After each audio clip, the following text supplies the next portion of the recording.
एक समय पर अर्जुन ने पूछा भगवान से कि प्रभु कुछ ऐसे लोग हैं जो आपका नाम निरंतर जपते हैं पर अपनी इंद्रियों पर विजय नहीं प्राप्त कर सकते, अपनी वासनाओं को नहीं जीत पाए अभी तक, उनसे गंदे कर्म भी हो रहे हैं, तो प्रभु आप उनके लिए क्या कृपा करेंगे? भगवान बोले कि ऐसे लोग ना स्वर्गों तक पहुंचते हैं ना नरकों तक जाते हैं। अब सुनने वाली कथा है, ध्यान से सुनिएगा। भगवान जी बोलते हैं कि वो जो लोग नाम भी जपते हैं, मेरा स्मरण भी करते हैं और वो गंदे काम भी करते हैं, वो छोड़ नहीं पाते गंदे काम, तो उनको ना तो मैं स्वर्ग देता हूं ना मैं नरक देता हूं, ना उनको कोई भगवान का घर मिलता है, ना उनको वैकुंठ धाम मिलता है, ना ही उनको कोई मोक्ष मिलती है, ना ही उनको मरने के बाद ऊपर टिकाना मिलेगा, भगवान के घर में नहीं मिलेगा। फिर प्रभु बोले मैं फिर उनको वापस भेज देता हूं संसार में, क्योंकि उन्होंने नाम जपा होता है, तो नाम जपने वालों का मैं एक मौका फिर से देता हूं, एक मौका। भगवान जी मौका दे रहे हैं हमको, कहते मैं एक मौका उन लोगों को देता हूं जो मेरा नाम जपते हैं और गंदे काम भी करते हैं।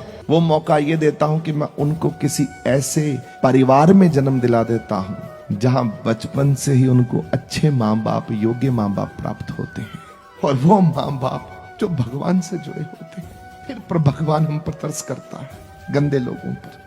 मैं उनके घर में उनका जन्म कराता हूं जो अपने गुरुओं से जुड़े होते हैं, जो उनके नाम से जुड़े होता परिवार, भगवान की बातें उनके घर में निरंतर चलती हैं। वो बच्चा फिर उनके घर में जन्म लेता है और फिर उसका भला होता है, और फिर मैं तय करता हूं कि उसका फिर कहां जाकर बेड़ा पार होगा। ये भगवान जी के उस श्रेणी में हम भी आते हैं सारे। शायद इस जन्म में हमारा बेड़ा पार नहीं होगा, तो फिक्र मत करिए, नाम जपते रहिए। अगला जन्म आपको उस घर में मिलेगा जहां पर बचपन से ही आपको भगवान की कृपा और नाम जपने का मौका बचपन से ही प्राप्त हो जाएगा।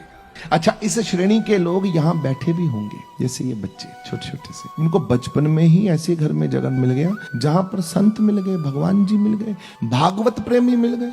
अब इनका क्या होगा? ये तो पार होना ही होना इन लोगों को, कौन रोकेगा इनको?